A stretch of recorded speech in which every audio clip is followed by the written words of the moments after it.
தலைப்பு: மாபெரும் பிரீட்சை. அங்கிருந்த கதவுகளில் ஒன்றின் முன் அமர்ந்திருந்த ஒரு வயதான பெண்ணை பார்த்தேன். அவள் உடல் சுருங்கி தசை இறுக்கத்துடன் இருந்தது. அவளும் தனது இளமையில் பிரபஞ்சத்தின் அடிப்படை ஒளிகளை புரிந்து கொள்ள நினைத்திருப்பாள் என்று எனக்கு தோன்றியது. இப்போது அவளிடம் கவர்ச்சி எதுவும் இல்லை. ஒரு காலத்தில் கிளர்ச்சியூட்டிய அழகின் மெல்லிய தடயங்கள் மட்டுமே சுருங்கி போன அந்த முகத்தில் காணப்பட்டன. அந்த கண்களில் குறும்போ சவாலோ இல்லை. அவை தாய்க்குரிய கண்களாகவும் மன்னிக்கும் கண்களாகவும் மாறியிருந்தன. பரிவால் நிறைந்திருந்தன. அவளை தாண்டி நடந்தேன். அவளது கண்கள் என்னை பின்தொடர்ந்தன. மனதில் என்ன நினைத்திருப்பாள்? தனது பருவ காலத்து இளமான்களையா? மடத்தில் நிறைய வயதான பெண்கள் இருந்தனர். எல்லோருக்கும் வெயிலில் வந்து அமர்வது பிடிக்கும். இப்போது அந்த வயதானவளையும் என்னையும் பார்த்து கொண்டது முதல் தடவை இல்லை. ஆனால் முதல் தடவை ஒரு விசித்திரமான முறையில் நாங்கள் சந்தித்து கொண்டோம். அவளை கடந்து நான் நடந்தபோது அவளது கண்கள் என்னை பின்தொடர்ந்தன. ஏதோ நடந்தது. உணரக்கூடிய ஒரு கெட்ட சக்தி என்னை நோக்கி மிதந்து வந்தது. ஒரு தாயாக இருந்தவள் தன்னை இப்போது சூனியக்காரியாக மாற்றிக்கொண்டிருக்கிறாள். அவள் பெண் இனத்தின் வீழ்ச்சியின் உருவமாக, கொடுந்தெய்வம் தாகினியின் உருவமாக இருக்கிறாள். என்னை தன்னோடு சேர்த்து அணைத்து சிலந்தி ஒரு ஈயின் உயிரை குடிப்பது போல என் உயிரை குடிக்க விரும்புகிறாள் என்று நினைத்தேன். பதற்றமான சூழ்நிலை. லாமா மடாலயத்தில் வாழ்வின் இயல்பான ஓட்டம் மாறிவிட்டிருந்தது. அங்கு வழக்கத்திற்கு மாறான ஒரு பதற்றம் நிலவியது. எல்லோரது கண்களிலும் இன்னதென்று சொல்ல முடியாத ஒரு எதிர்பார்ப்பு. குட்டி டோல்மா என்னை பார்த்தாள். அவளது பார்வை சொன்னது, கடைசியில் அது நடந்தே தீரும். வழக்கமாக இசையின் லயத்துடன் ஒலித்த குழல், மேள ஓசைகள் கூட முன்பு ஒருபோதும் இல்லாத வகையில் பதற்றத்தை கிளப்பின. பிறகு நள்ளிரவில் கடுமையாக பனி பொழிய ஆரம்பித்தது. நடக்கவிருக்கும் நிகழ்வை தவறவிடக்கூடாது என்று நினைத்தது போல பெரிய பனித்துண்டுகள் வானிலிருந்து வேகமாக அலைந்து தவழ்ந்து வந்து விழுந்தன. சில மணி நேரங்களில் எல்லாமே இறகு போன்ற வெண்மையால் நிறைந்தது. எல்லாமே அமைதியாயின. கீழே வெதுவெதுப்பான நிலவரை குகைகளில் மடத்தவர் எல்லோரும் சென்று ஒதுங்கினர்.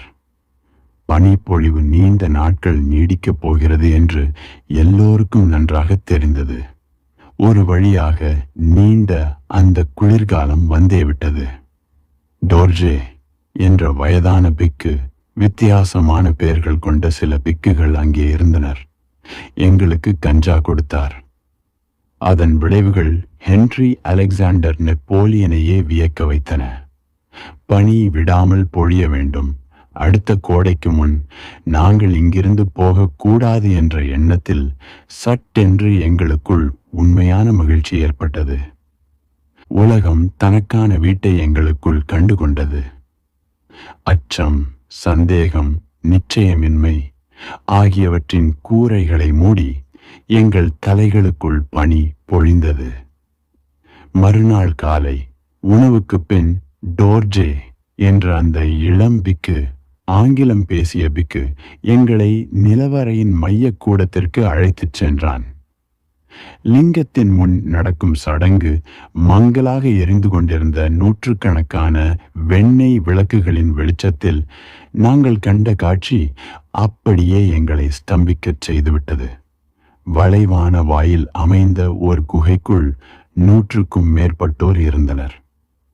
ஒன்றுக்குள் ஒன்றான 4 வட்டங்களில் அவர்கள் அமர்ந்தோ மண்டியிட்டோ இருந்தனர். உள்வட்டத்தில் மஞ்சளுடை அணிந்த சிறுமிகள், அடுத்த வட்டத்தில் இளம் பெண்களும் நடுத்தர வயது பெண்களும், 3ஆவதில் வயது முதிர்ந்த பெண்கள். என்னை பிசாசு பார்வை பார்த்த தாகினியும் அங்கு இருந்தாள். வெளிவட்டத்தில் சிறுவர்களும் ஆண்களும் இருந்தனர். பெரும்பாலானோர் கிராமத்தைச் சேர்ந்தவர்கள். ஆனால் அவர்களோடு பிக்குகளும் இருந்தனர். மடத்தில் வசிப்பவர்களாக இருக்க வேண்டும். மையத்தில் சிவா அமர்ந்திருந்தார். குள்ளமான தடித்த உருவம் கொண்ட இந்தியரான சிவா சில நாட்களுக்கு முன்பு மடத்துக்கு வந்த இந்திய தாந்திரீகர்கள் கூட்டத்தில் இருந்தவர். அவருக்கு வலதுபுறம் மேன்மை தங்கிய லாமா இருந்தார். அவரது வலது கையில் வஜ்ரம் இருந்தது. இடது கையில் ஒரு வெண்கல மணியை பிடித்திருந்தார். அவர்களுக்கு அருகே ஒரு கல் மேடையில் ஓநாய் தோலை விரித்து அதன் மேல் தூய வெண்ணிற ஆடை அணிந்த டோல்மா அமர்ந்திருந்தாள். முழங்கால்கள் தோள்கள் மீதும் பாதங்கள் புட்டங்கள் மீதும் பதிந்த நிலையில் இருந்தாள். நாங்கள் உள்ளே நுழைந்ததும் என்னை பார்த்து உற்சாகமாக புன்னகைத்தாள். 100 ஜோடிக்கும் மேலான கண்கள் எங்களை உற்று பார்ப்பதை மங்கலான வெண்ணெய் விளக்குகளின் வெளிச்சத்தில் கண்டோம். ராட்சச எக்காலங்களான ரடோங்குகள் நிலவரை கூடத்தின் மூலைகளிலிருந்து திடீரென ஒலித்தன. ஒன்றை தொடர்ந்து இன்னொன்று என ஒலிக்க ஆரம்பித்த அவற்றின் செவிடாக்கும் ஓங்காரம் தனது பிடியிலிருந்து தானே தப்ப முடியாத இடி போல இறங்கி அந்த இடத்தை நிறைத்தது. தனது எதிரொலியின் எதிரொலி போல தோன்றிய இடத்துக்கே மீண்டும் மீண்டும் திரும்பி வந்து இறுதியில் மெதுவாக தணிந்தது. என்ற லயம் தீவிரமடைந்து வெடித்தது. வெடிக்கத் தொடங்கும் போதே தடுக்கப்பட்டது. சிவா எழுந்து டோல்மாவை நோக்கி நடந்தார். அவரது இடது கையில் பெரிய சங்கு ஒன்றை வைத்திருந்தார். வலது கை விரல்களை சங்குக்குள் விட்டெடுத்து மஞ்சள் வண்ண திரவத்தை டோல்மா மீது தெளித்தார். அவளை சுற்றி வந்து அவள் மேலெங்கும் அதனை தெளித்தார். பிறகு அவர் கைகளை கூப்பி தலையை நன்கு தாழ்த்தி வணங்கினார். மிகவும் உரத்த குரலில் சக்தி என்றார். உலகம் உருவானதன் இயக்க விசை கோட்பாடுகளை வெளிப்படுத்தும் பெண் தெய்வத்தின் அவதாரமாக டோல்மா மாறினாள். அவள் மையமானாள். அங்கே கூடியிருந்தவர்கள் உயிருள்ள மண்டலமாக மாறினர். 100க்கும் மேற்பட்ட தலைகள் ஆழ்ந்த போற்றுதலில் வணங்கி தாழ்ந்தன. இதைத் தொடர்ந்து ரடோங்குகளின் இன்னும் ஒரு சுற்று ஆர்ப்பரிக்கும் இசை நிகழ்ந்தது. எதிர்பாராத பரீட்சை. சற்று நேரம் ஆழ்ந்த மௌனம் நீடித்தது. பிறகு மேன்மை தங்கிய லாமா தனது வெண்கல மணியை ஒலித்தார். வஜ்ரத்தை நெஞ்சோடு அணைத்துக் கொண்டார். திரும்பிய அவர் நேரே என்னை பார்த்தார். அவரைத் தொடர்ந்து 100 ஜோடிக்கும் மேலான கண்கள் என்னை பார்த்தன. எனக்கு பின்னால் மேன்ஃப்ரெடுடனும் ஹென்ரியுடனும் நின்றிருந்த டோர்ஜே என்னை இடித்து நான் மண்டலத்தின் மையத்துக்கு போக வேண்டும் என்று சைகை செய்தான். என் உடல் பீதியில் உதறிக்கொண்டது. நான் தலையை உதறிக்கொண்டேன். சட்டென்று சிவா என்னை நோக்கி நடந்தார். அமர்ந்திருந்த உடல்களிடமும் வலமும் சாய்ந்து அவருக்கு வழிவிட்டன. என் கையை பிடித்து கூடத்தின் மையத்திற்கு ஏறத்தாழ என்னை இழுத்துச் சென்றார்.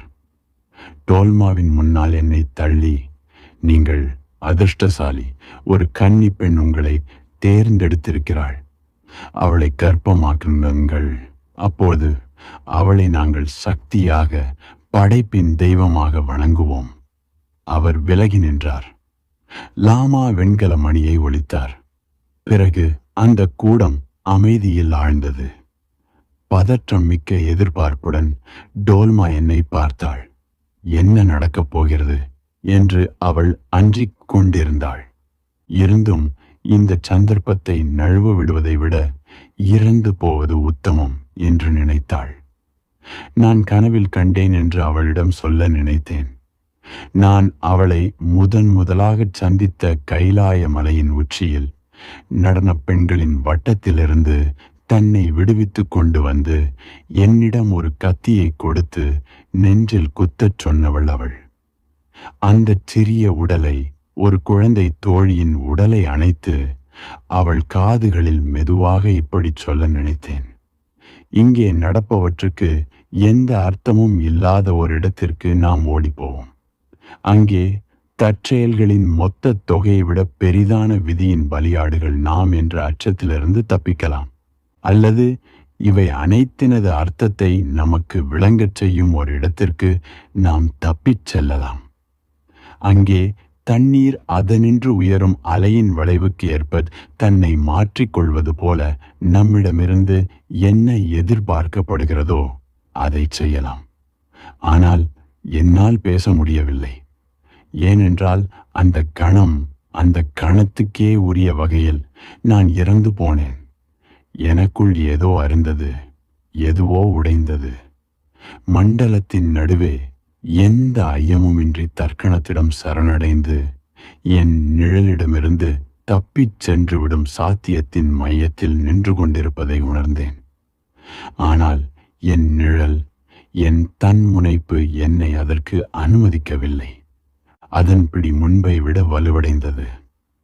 நான் பிரபஞ்ச ஆற்றல் மண்டலத்தின் நடுவே நிற்பதை அறிந்திருந்தேன். ஆனால் என் நிழலின் கண்கள் வழியாக பார்க்க எல்லோரது கவனமும் என் மீது குவிந்திருக்க நான் நடுவில் நின்றிருந்தேன். அந்த கவனம் என்னை பற்றிய மற்றவர்களது மனப்பிரமைகள்தான். தன்னை அழிக்க முயல்கிறார்கள் என்று தன்முனைப்பு உணரும் போது அது எதிர்த்து குரல் எழுப்புகிறது. இல்லை, இல்லை, இல்லை. நீங்கள் நினைப்பது போலத்தான் நான் இருக்கிறேன். எனக்குள் அது இருக்கிறது என்பதை உணர்ந்த கணமே எனது தன்முனைப்பு இவ்வாறு தன்னை அழித்து கொண்டது. எப்படி இதை நான் செய்ய முடியும்? 100க்கும் மேற்பட்டோர் பார்த்து கொண்டிருக்க என் கால்சராயை இறக்கி 12 அல்லது 13 வயதையான ஒரு சிறு பெண்ணுடன், என் பாசத்துக்குரிய தோழியுடன், அஞ்சி தன் ஓட்டுக்குள் போய்விட்ட நத்தை போலாகிவிடும் உறுப்பை கொண்டு எப்படி நான் கூட முடியும்? நான் சிவாவை பார்த்து என்னால் முடியாது என்றேன். மன்னிக்கவும், என்னால் இதை செய்யவே முடியாது. நான் திரும்பிச் செல்ல எத்தனித்தேன். பிரீட்சையில் தோல்வி, கனவில் அவள் கொடுத்த கத்தியை கொண்டு அவளை குத்தியது போல எனக்கு பின்னால் டோல்மா கிரீச் என்று கத்தினாள். கல் மேடையிலிருந்து தாவி இறங்கியவள் என் முன்னால் வந்து மண்டியிட்டாள். என் கால்களை பிடித்து கொண்டு தலையை பின்னோக்கி சாய்த்து கண்ணீர் நிறைந்த கண்களால் என்னை பார்த்தாள். அவளது வலியை என்னால் உணர முடிந்தது. அவளது வலியினால் நானும் துன்பப்பட்டேன். அவளுக்கு நான் துரோகம் இழைத்து விட்டேன். விரைவாக நான் அங்கிருந்த மற்றவர்களது கண்களையும் பார்த்தேன். அவர்களது முகத்தில் வியப்பும் அதிர்ச்சியும். அனைவரிலும் லாமாவின் கண்களை பார்க்க எனக்கு துயரமாக இருந்தது. அவற்றில் நான் கண்டது அன்பு கலந்த பரிவுணர்வு, அடக்கி கொண்ட ஏமாற்ற உணர்வு. நான் நல்ல சீடனாய், மாணவனாய் இருந்தேன். என்ன ஒரு துயரம்! கடைசி பரீட்சையில் தோற்றுப்போனேன். சிவா என்னை பார்க்க எனது அறைக்கு வந்தார். நான் நன்றாக அழ வேண்டி அங்கு ஓடி வந்து விட்டிருந்தேன். தீவிர உணர்வுகள் அலைக்கழிக்க தலையை சுவரில் மோதிக்கொண்டிருந்தேன். மேன்மை தங்கிய லாமா பரிவுடன் எனக்கு இன்னொரு வாய்ப்பு வழங்க தயாராக இருப்பதாக சொன்னார். நான் நினைத்தால் என்னை மீட்டுக்கொள்ளலாம். என் தவறை நேர் செய்து மடத்திலிருந்து வெளியேற்றப்படுவதிலிருந்து தப்பிக்கலாம். நான் அழுதபடியே சொன்னேன், என்ன வேண்டுமானாலும் செய்கிறேன். அவர் மீண்டும் என்னை கூடத்திற்கு அழைத்துச் சென்றார். நான் அங்கிருந்து நீங்கிய போது இருந்தவாறே அனைத்தும் இருந்தன. 4 வட்டங்களில் அமர்ந்திருந்த மக்கள் தனது வஜ்ரத்துடனும் வெண்கல மணியுடனும் மேன்மை தங்கிய லாமா என்னை உற்று பார்க்கும் 100 ஜோடி கண்கள். ஆனால் டோல்மா வந்து முதல் வரிசையில் அமர்ந்திருந்தாள். இப்போது ஆடைகளை முழுமையாக அணிந்திருந்தாள்.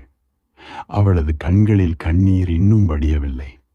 நான் நினைத்ததை விடவும் மிக முக்கியமான ஒரு வழக்கத்தை உடைத்து விட்டிருக்கிறேன். இப்போது அமர்ந்திருந்தது மண்டலத்தின் நடுவிலிருந்த பெண்ணினத்தின் இழுக்கு என அறியப்படும் தாகினியின் அவதாரம் என்று நான் கண்ட முந்தின நாள் என்னை தீராத காம இச்சையுடன் பார்த்த அந்த முதியவள். சிவா அவளை நோக்கி என்னை அழைத்துச் சென்றார். உனது விதைகளை இவளுள் விதை. பிறகு அவளை நாங்கள் படைப்பின் தெய்வமான சக்தியாக வணங்குவோம். பார்க்க 85க்கும் குறையாத வயது இருக்கும் என்று தோன்றிய அந்த முதியவள் என்னை இச்சையுடன் பார்த்தாள். ஆனால் அதே நேரம் அந்த பார்வை ஒரு தாய்க்குரிய உற்சாகமூட்டலாகவும் தோன்றியது. அஹ் ஹா ஹா ஹா ஹூ ஹூம் ரடோங்குகள் மீண்டும் ஒலித்தன. வேண்டாம். எனக்குள் எதுவோ கதறியது. வேண்டாம், வேண்டாம், வேண்டாம். நான் கூடத்தை விட்டு வெளியே ஓடி வந்தேன். நிலவரை பாதைகளின் புதிர் வழியில் சென்று மறைந்தேன். நான் நடுங்கினேன். மூச்சடைத்தது. என்னை தொடர்ந்து வரும் பேய்களிடமிருந்து தப்பிக்க மாற்றி மாற்றி என் தலையையும் தோள்களையும் சுவரில் மோதினேன். மூச்சு முட்ட கன்னங்களில் இரத்தம் வழிய என் அறைக்கு வந்து உறங்கும் பைக்குள் சென்று விழுந்தேன். இத்துடன் முடிந்தது எனக்குள் சொல்லிக்கொண்டேன். 1 மணி நேரம் கழித்து இதற்கு முன் நான் பார்த்திராத 2 பிக்குகள் வந்து என்னுடைய உடைமைகளை எடுத்து முதுகுப்பைக்குள் திணித்தனர். அவர்களில் ஒருவர் எனது உறங்கும் பையை சுருட்டி என் கைகளில் திணித்தார். இருவரும் என் முழங்கைகளை பிடித்து என்னை நிலவரைக்கு வெளியே இழுத்து வந்து மேலே விட்டனர். லாமாவின் வீட்டுக்கு முன் கூரையில் நின்ற என்னிடம் சீவா வந்தார். நீங்கள் சக்தியை நிராகரித்து விட்டீர்கள் என்றார். அவளுக்கு பல முகங்கள். உங்கள் மீது காதல் கொண்ட கன்னிப்பெண்ணின் முகம் அவள். நாளை இறந்துவிடும் நிலையில் இருக்கும் முதியவளின் முகமும் அவள். இருவரையுமே நீங்கள் நிராகரித்து விட்டீர்கள். கவலைப்படாதீர்கள். ஒவ்வொரு மனிதனுக்கும் தாந்திரீகராக 3 வாய்ப்புகள் கிடைக்கும். சக்திதான் மரணத்தின் கடவுளான காளியும் கூட. கிளம்புங்கள். அவள் உங்களுக்காக காத்திருக்கிறாள். அவர் திரும்பி நடந்து நிலவரை நடைவழிகளில் மறைந்தார். 2 பிக்குகளும் என்னை அன்று விசித்திரமாக நிசப்தத்தில் மூழ்கி ஆழரமற்று இருந்த மடத்தின் கீழ்முனைக்கு இழுத்து வந்தனர். முதல் தூபி அருகே வந்ததும் வெளியே பனியில் என்னை உருட்டிவிட்டனர். பனித்துணுக்குகளின் மெல்லிய நடனத்தின் நடுவே ஒரு கரிய நிழல் என் மீது இடறி விழுந்தது. ஒரு பெரிய மாஸ்டிஃப். அது தனது பற்களை காட்டியது.